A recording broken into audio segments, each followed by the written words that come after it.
to our developing story from the Queensland bushfire zone. Relieved residents have returned to their homes with only one destroyed, but many suffering minor damage. Let's go live to Tom Connell at Peregian Beach. Tom, this was a near miss for many of the residents there.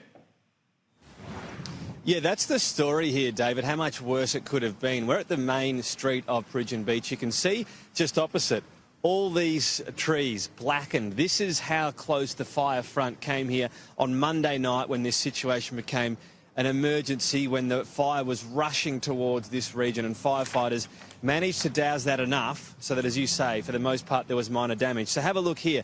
We've got a letterbox still intact right next to a burnt tree. Further down here we've got, and this is just where embers have basically fallen, and further down here we've got a fence destroyed just on the left of our cameraman here. So this fence, embers have fallen here, that's now destroyed, but the house just behind it, that's okay. And firefighters, we're hearing since then, in a lot of occasions, were dousing these flames house by house. Further on, you can see another tree just here, blackened. Again, this tree's gone up partially, but then been able to be put out. So that's the main damage from these fires, the embers that have come and landed on some of these properties, but remarkable, only one's been destroyed. We spoke to one person who was evacuated in a massive hurry on Monday evening as this all happened.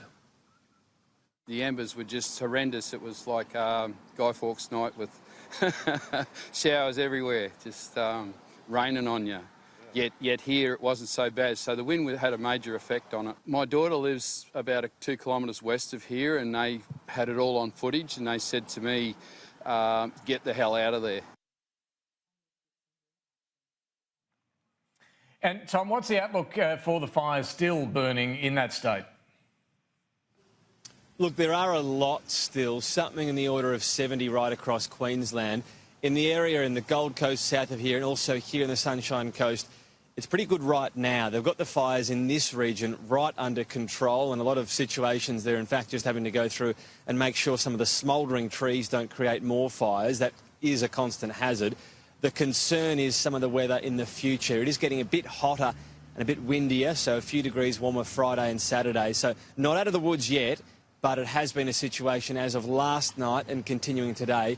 They've been able to bring under much better control. So there's much better spirits here. Some of the firefighters as well are being relieved by those from Victoria, South Australia and the ACT, as they've been doing some very long shifts since Monday. The disappointment is, David, it's not just the weather that is the concern, but also human intervention as well. Police confirming that in their investigations of 21 fires, 10 are confirmed to have either been deliberately lit or accidentally. Now, that could be kids mucking around and thinking there's no issue there, but then a fire getting out of control. So whilst it's an accident, very much avoidable. 8 out of those 10 as well found to be involving minors. This was the police commissioner on that.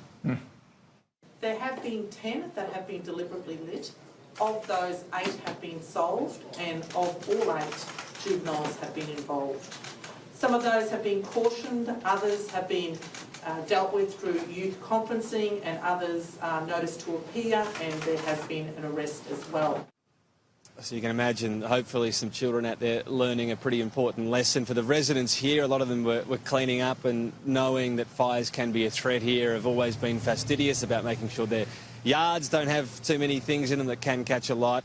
One resident we spoke to had an umbrella that went up, but he said he was lucky it didn't catch fire with the rest of the house. And that really has been the story for a lot of people. There was an 89-year-old widow whose house has gone up, so sad for Pam Murphy, but she said she'll take it in her stride. She's looking for one of her cats, and that seems to be her main concern. The rest of the residents, though, David, coming back to their houses. Remember, they were forced out on Monday night, came back today for the first time, and for the vast majority, massive relief that they managed to just have minor damage in most cases.